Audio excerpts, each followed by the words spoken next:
finalzinho de tarde, amado ouvinte, com mais um Rompendo Barreiras. Nosso tema hoje é crises. Nunca estivemos tão familiarizados com esta palavra, crise, quanto nos últimos anos. Parece que vivemos constantemente em meio a crises financeiras, crises familiares, crises políticas, crise de valores, crises nos casamentos, muitas crises psíquicas, crise de natureza, crise da religião e, mais recentemente, uma grande crise econômica que está sobre o mundo. E mesmo que poucos estejam ligados ou entendendo sobre isto, na verdade, está hoje se tornando um momento crucial onde ventos de profundas mudanças estão começando a soprar para trazer a concretização profética do tempo do fim. O mundo, mergulhado no desgoverno, começa mais forte e desesperadamente a clamar por um nome, um líder capaz de responder aos anseios de todos os lados que gritam por paz. Paz para o mundo em crise. Os homens buscam paz, mas só entendem como fazer isto por meio da guerra, pois a guerra está no coração do homem. No mundo de gritantes diferenças e múltiplos interesses, como encontrar o perfeito equilíbrio? Como conceber a solução que apaziguará a todos, de todos os lados, continentes, culturas e diversidades que se contrapõem e se chocam constantemente? Amado, se até dentro de um único núcleo familiar guerras são declaradas e há lutas intermináveis, que dirá a níveis nacionais ou mundiais? O fato é que Jesus disse no seu sermão profético em Mateus 24:7, porquanto se levantará nação contra nação, e reino contra reino, e haverá fomes e pestes e terremotos em vários lugares. Bem, mas estas coisas não começaram agora. Desde o princípio, no desvio do homem dos caminhos de Deus, que a guerra se estabeleceu e suas consequências a partir da morte de Abel pelo seu irmão Caim. Então o sangue foi derramado e a vida começou a se perder. Desde então a humanidade perdida anda cambaleando em busca de paz, porém escrava da guerra. Mas, amado, é nos dias de hoje que todas essas coisas se estão intensificando e as crises advindas do pecado têm se generalizado diante de todos os olhos que, estando atentos ou não, verão em breve a ascensão de um líder já tão ansiado por todo mundo, que será de uma inteligência sem igual, de um carisma enorme e com potencial para trazer soluções que incrivelmente agradará a todos. Vai ser a resposta para os conflitos do mundo e promoverá a tão sonhada paz. Será de uma sedução tão irresistível que arrastará todo o globo após ele. Será um governo desejado por todos.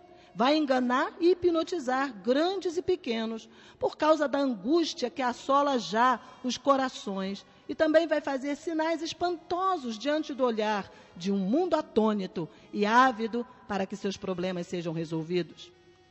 Amado ouvinte, é aqui que desejo me deter hoje. Gostaria que você prestasse toda a atenção em que ponto estamos hoje e como temos sido treinados para receber esse líder com todo o engano.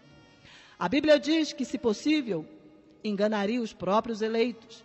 E também que abreviaria o tempo, senão ninguém escaparia. Isto porque todo o potencial de engano vai ser liberado neste líder mundial, que agirá sob a influência do próprio Satanás. Porém, o que vai fazer diferença é o que tiver sido construído dentro de cada um que por anos de sua vida recebeu a pregação da verdade. A verdade do Evangelho correu o mundo por gerações. Quanto não se tem ouvido sobre a salvação e a vinda do Filho de Deus? E em você?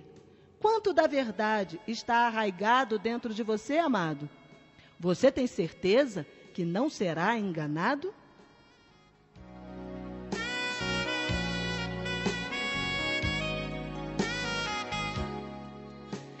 As Escrituras dizem que falsos cristos surgiriam e enganariam a muitos. A história está cheia de episódios destes. Outro dia vi uma reportagem sobre seitas tão estranhas que é difícil entender como ainda tem seguidores. O engano é uma linha bem fina, que obscurece o entendimento, conforme em 2 Coríntios 4,4, nos quais o Deus deste século cegou o entendimento dos incrédulos, para que lhes não resplandeça a luz do Evangelho da glória de Cristo, o qual é a imagem de Deus. Amado, não diga tão rápido que você não será enganado. É preciso se ter plena certeza de como recebeu o Evangelho, se compreendeu a proposta de Cristo para a salvação e se você se dispôs de fato segui-lo. Você sabia que Jesus não veio para acabar com os conflitos ou com as crises? Ao contrário disto, ele diz em Mateus 10, 34 e 35, não cuideis que vim trazer a paz à terra, não vim trazer paz, mas espada, porque eu vim pôr em dissensão o homem contra seu pai, e a filha contra sua mãe, e a nora contra sua sogra. Jesus não veio aqui para resolver as crises de toda a ordem que assola o mundo, para tornar esse mundo um lugar agradável. Ele também não deu a sua vida para nos livrar dos nossos apuros que nos inquietam e pelos quais todo o tempo estamos pedindo oração para que sejamos livres. Ele veio provocar uma grande crise em nossa existência, porque o seu propósito é abalar o fundamento frágil da construção equivocada de nossa vida sobre o pecado. Ele veio para fazer com que você e eu percamos a nossa identidade do mundo, de tal modo que possamos olhar para tudo o que nos acontece e passar por todas as dificuldades firmados tão somente na graça, buscando o propósito do seu reino, como diz Yahvé em Isaías 55, 8, 9, porque os meus pensamentos não são os vossos pensamentos, nem os vossos caminhos os meus caminhos, diz o Senhor. Porque assim como os céus são mais altos do que a terra, assim são os meus caminhos mais altos do que os vossos caminhos, e os meus pensamentos mais altos do que os vossos pensamentos. Isto quer dizer que tudo que Yahvé permite em nossa vida cumprirá um propósito específico em suas mãos. Muitas vezes fazemos escolhas erradas, mas o nosso Deus é aquele que transforma a maldição em bênção. Ele fará com que todas as coisas cooperem para o bem daqueles que amam o seu nome, e quem o ama verdadeiramente se submeterá à sua vontade, que é sempre boa, perfeita e agradável. O apóstolo Paulo, antes de se converter a Jesus, era perseguidor da igreja. E quando teve sua experiência de conversão, ficou cego por 3 dias. Para Paulo, Jesus mostrou-lhe que, na verdade, ele estava cego, porque Paulo conhecia as Escrituras, esperava o Messias prometido, porém, quando o Messias finalmente chegou na pessoa de Jesus, Paulo e seu povo não conseguiram vê-lo, porque desejavam que o Messias resolvessem os seus problemas cotidianos, que no caso era liderar uma revolução contra Roma que os oprimia. Eles esperavam que Jesus liderasse essa revolução.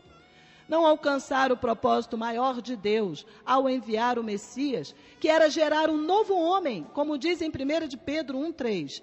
Bendito seja o Deus e Pai de nosso Senhor Jesus Cristo, que segundo a sua grande misericórdia, nos gerou de novo para uma viva esperança, pela ressurreição de Jesus Cristo dentre os mortos. Então, foi necessário um encontro dramático entre Paulo e Jesus, ocasião em que se viu cego. Jesus comissionou um discípulo seu, chamado Ananias, para ir até Paulo e orar por ele, para que recobrasse a visão. Mais do que a visão física, Jesus lhe abriu os olhos espirituais para que conhecesse o Senhor dos Senhores, o Rei dos Reis, o Senhor dos céus e da terra, o mesmo Senhor que contou para Ananias que Paulo iria conhecer o que era sofrer por amor ao seu nome. Foi para Paulo que lhe pediu insistentemente para que fosse livre de um espinho na sua carne, que Jesus disse: a minha graça te basta.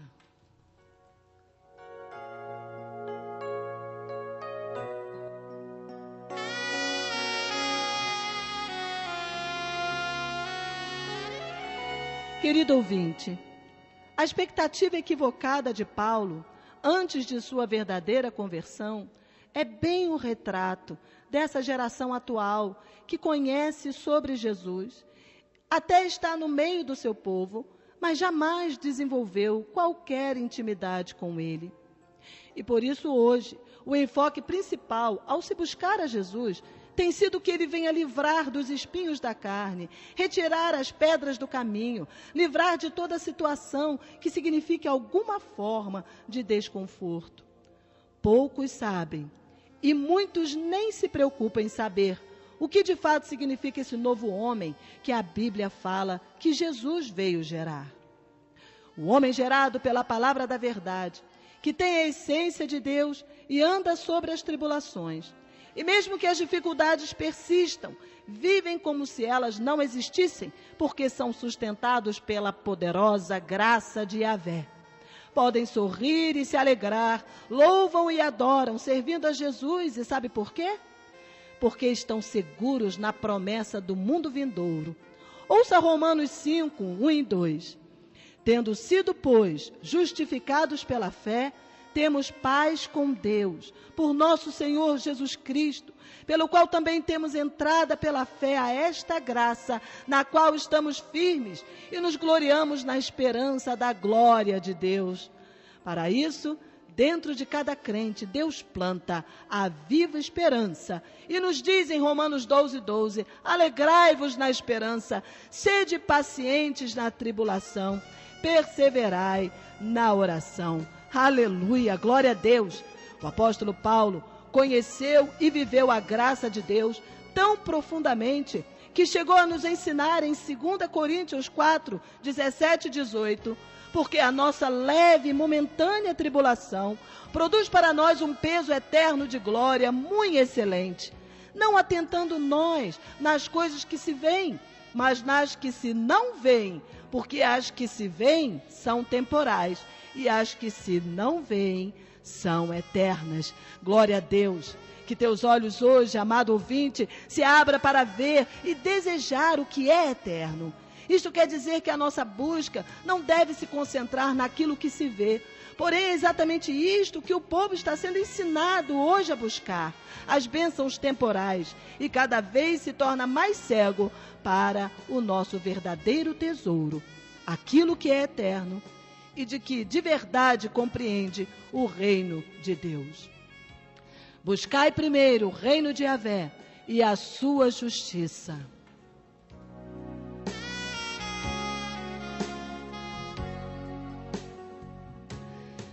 Há muita inquietação no meio do povo que se diz crente, desesperados por soluções temporais em sua vida. Amado, você acha que Deus não conhece as suas circunstâncias, tribulações, problemas? Aprenda a descansar na superabundante graça de Deus. Vamos aprender a oração de Abacuque 3, 17 e 18. Porque ainda que a figueira não floresça, nem haja fruto na vide, ainda que decepcione o produto da oliveira, e os campos não produzam mantimento, ainda que as ovelhas da malhada sejam arrebatadas e nos currais não haja gado, todavia eu me alegrarei no Senhor, exultarei no Deus da minha salvação. Viva a alegria da salvação, se é que você já a tem. E se não tem, esse é o tempo de buscar no Senhor, que poderá te livrar de todo o engano e trevas que já estão cobrindo a terra. Quando o anticristo se levantar, e pode crer que já está bem perto, vai ser com todo o poder de sedução. E cada um precisará estar bem firme na graça de Deus. Aqueles que estão buscando ficar livres das crises, certamente serão passíveis de engano, porque este que vem fará exatamente isso. Enganará a todos, resolvendo as crises que assolam o mundo, trazendo uma sobrenatural sensação de alívio. Se no tempo de Paulo, o Messias era verdadeiro, e eles consideraram que Jesus, o Messias, era impostor, nesse tempo, quando se levantar o anticristo, o falso, as pessoas se enganarão, achando que é o verdadeiro. E um dos aspectos relevantes para isto é que estão com o seu olhar naquilo que se vê, sente e toca, Ou seja, vivem mais pelas sensações do que pelo que creem. Guarde bem isto, amado. Nós somos o que a Bíblia diz que somos. Nós temos o que a Bíblia diz que temos. E nós podemos o que a Bíblia diz que podemos. Nossa identidade real está descrita nas páginas deste livro sagrado, que é a Palavra de Deus. Se você conheceu já Jesus, precisa se identificar com a sua nova identidade. Efésios 4:24 nos diz: e vos revistais do novo homem, que segundo Deus é criado em verdadeira justiça e santidade. Amado, não estou dizendo que Jesus não te livrará do seu aperto. Deus é misericordioso, fiel e presenteador de todos os que o buscam. Na verdade, nunca vi ninguém frustrado ao buscar verdadeiramente o favor do Pai. Porém, cada mau pedaço que passamos é a oportunidade de conhecermos a profundidade da graça de Deus e como ela é poderosa para nos firmar os pés, mesmo nos vales desta vida, mesmo na mais profunda crise. Para vencer plenamente o engano das trevas, é preciso encarnar o propósito maior de Deus para nós, que está em Romanos 8:29. Porque o que dantes conheceu, também os predestinou para serem conformes à imagem de seu Filho, a fim de que ele seja o primogênito entre muitos irmãos. Aleluia! A verdade é, Cristo em nós, a esperança da glória. Glória a Deus! E a nossa verdadeira vida só é manifesta em Jesus depois de identificados com o seu sofrimento e com a sua morte.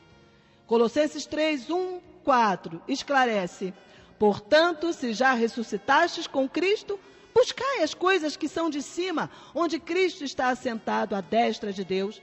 Pensai nas coisas que são de cima e não nas que são da terra, porque já estáis mortos e a vossa vida está escondida com Cristo em Deus. Quando Cristo, que é a nossa vida, se manifestar, então também vós vos manifestareis com Ele em glória. Aleluia, glória a Deus. Que momento glorioso vai ser este. Sermos reconhecidos por Ele como seus, enquanto também nós nos reconheceremos nele mesmo. Amado, como o Evangelho é muito mais sério e profundo do que tem sido ensinado por aí. No mundo de imediatismos, de tempos escassos, de tanto consumismo e da prática do descartável, onde já se acostumou com tanta superficialidade e entretenimentos, tem-se conhecido um evangelho tão superficial que não muda a natureza de ninguém, e muitos têm se frustrado porque ainda continuam cegos. Que a luz do evangelho resplandeça nos corações, que os olhos se abram para contemplar o Senhor da glória, que as fortalezas do engano sejam demolidas das mentes, que o véu da cegueira espiritual seja tirado, haja salvação, novo nascimento, haja cura e libertação, que venha a reconstrução de nossa cidade, que venha com poder o reino de Deus no domínio de Jesus Cristo, Senhor e Rei, que haja restauração hoje para a sua vida, amado. E você experimente tempos de refrigério na presença do Senhor e graça sobre graça no poder do seu infinito amor. Aleluia! Vamos orar juntos ao Pai. Querido Pai, graças te damos por nos levar ao conhecimento de Jesus Cristo, o verdadeiro Deus e a vida eterna. Derrama, Senhor, a tua graça sobre cada ouvinte que hoje está passando por tribulações e mostre a este o mais excelente caminho do descanso em ti. Inunda cada coração com a tua paz, que excede a todo entendimento, e guarda-os no teu lugar secreto, para que o inimigo seja frustrado nos seus intentos. Revela, Senhor, a profundidade do teu propósito para com cada um que hoje está pondo a sua esperança em ti somente. Confiamos na tua providência e declaramos a vitória da cruz no poder da ressurreição sobre cada petição que está subindo a ti agora. Opera o milagre, ó Pai, neste coração. Obrigado por mais este dia, em nome de Jesus. Nós oramos a ti, Senhor, somente. Amém. Que Yahvé te abençoe e te guarde e faça resplandecer o seu rosto sobre ti. Amém e amém.